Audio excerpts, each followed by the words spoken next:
remember? I remember. Tell me what you remember. Your neck.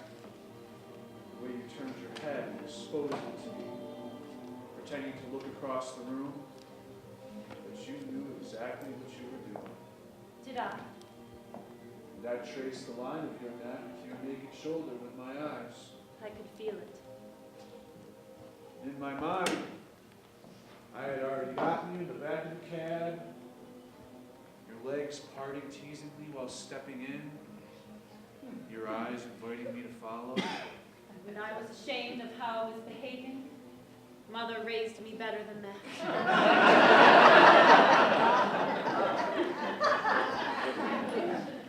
But you couldn't help yourself. I couldn't. You didn't care. I forced myself to forget all I had learned. And I leaned into you. You fell back into me and took my hand and showed me what you wanted. Though I already knew. You were so gentle and kind. Oh, I was kind. Things are different now. I want different things. Things you knew but kept from me. I can show you exactly what you want. Just give me that fucking paper. What sadistic shit is this?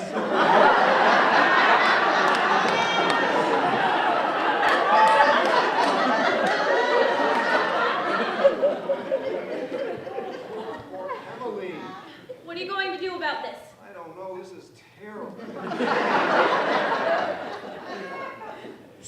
So do you think we're gonna, like, you know... No, for God's sake, no. Doesn't sound like it. Oh, come on, man! It's out of the question. I've been having to scroll for dozens of pages and then I finally get my hand. That never should have happened. Well, we've already done it once before. Yeah, like 10 years ago. Well, I didn't put that in there, did I? Haven't you been with anyone else since then? I don't know. I don't have shit for a backstory. It's all about Emily.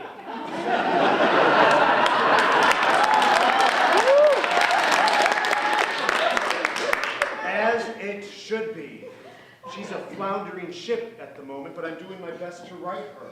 That makes me sound bloated. It's not going in the manuscript, it's just a figure of speech. This sucks! You watch it, you. Or I'll make you a decade-old slave to celibacy after your single tryst with our Emily. Oh, that's so romantic! No! Yeah, having pined a decade for her since their last embrace. Dude! Had sought neither love nor intimacy from any other woman, having become an acolyte to her memory. Oh, God, that is not cool, man. Really, Giles? And what sick amalgam are you? You're the sexually depraved love child of Anne and Paul. I can see that as plain as anything. Well, I think you're cute. Hey, that's enough out of you, Missy. If they think for a moment that the two of you are falling into bed together, they're going to be more frustrated with me than our darling Giles here. Are you from a public or parochial school? Public school. Aha! Public school, please. All of the rigorous training that Giles had received And a public school. at the Highclere Academy for Boys I hate you. came flooding back to him in a torrent of remorse as he released her graceful neck. What had come over him? Surely it was his singular lust for Emily, the only woman he had ever loved, that had dominated him so completely. I could destroy you. How could she destroy him? The note? Ah, yes, the note. The signed confession. Is it now? Bravo, Anne. What confession? Well, you didn't know my uncle was chief of police, did you? Here we go. Didn't I? My father's murder turned him into a junkie. It tormented my uncle so much that all he could do to cope was cook up a jolt of escape in a spoon. Oh, Paul. His relentless pursuit of the man who killed his brother ate him up. It tore a hole in his soul so wide there was never enough substitute. There was never enough. Are you going to get that?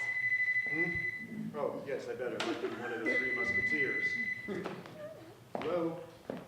Ah, yes, hello, Martha. No, I'm glad you called. No, I won't be needing you this week. The house is fine. In fact, Martha, I think it's time I took a little break from your wonderful cleaning abilities. Will this take long? No, shh. Yes, Martha? Well, to be perfectly frank, the Prescott estate has fallen on some hard times. Not to sound like a Tennessee Williams heroine or anything, but financially speaking.